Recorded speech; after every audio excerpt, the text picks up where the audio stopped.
We are heading into grilling season, and I bet yours could use a good tune-up.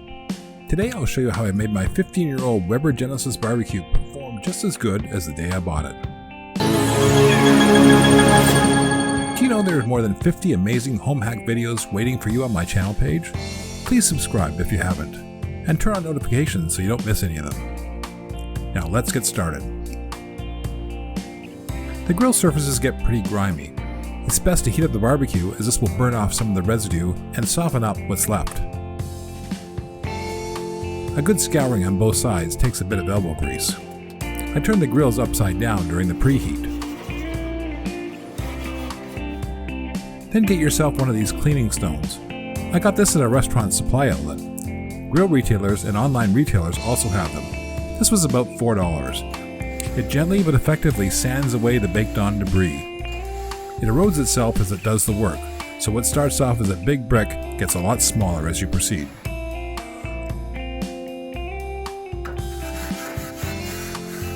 Then remove the grills and use the brick to clean up the flavor bars.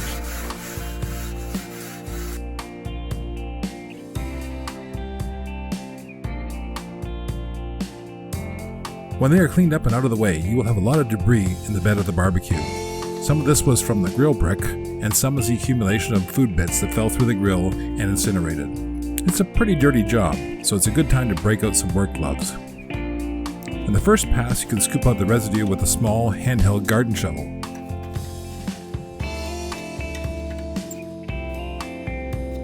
Use an old putty knife to scrape off the sides. Then use a shop vac to complete the rest of the cleanup. Now is a good time to run the nozzle along the burner holes to grab anything that might be lodged inside them.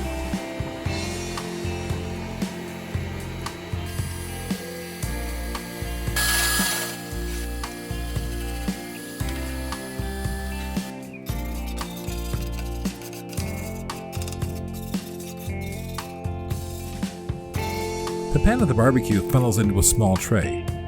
This tray is intended to catch any liquids or grease and prevents them from spilling onto the ground below. Inside the tray is a disposable foil liner. Weber sells replacement trays and they're only about $1 each. If you don't have one, then a small foil tray from the supermarket is almost the same size and will serve the same purpose. Next up, find a sink or basin big enough to submerge the grills in. Plastic storage totes work just fine if you don't have a large sink. Add some dish soap and boiling water and let them sit for a while. You can also add a dishwasher cube. This adds a bit more concentrated cleaning power to the water.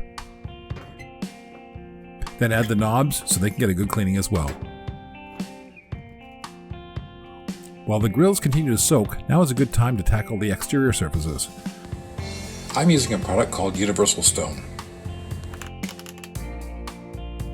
It's a dry material that you work into a wet sponge. Provides a slight amount of grit to make the cleaning more effective. You can also use something like Vim or other cleaning solutions that have a bit of grit in them. This cuts through the dirt and the grease, and once wiped clean, leaves the surfaces pristine and shiny again.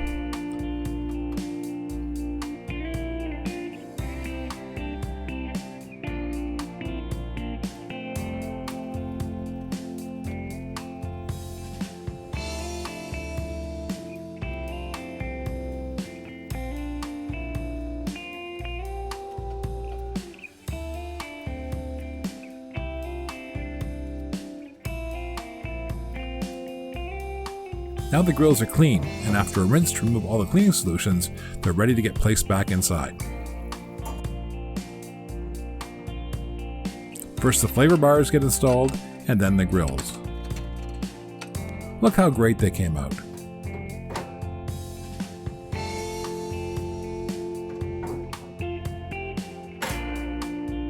And just to sterilize them, I'll reheat the grill. From beginning to end, this project took about an hour.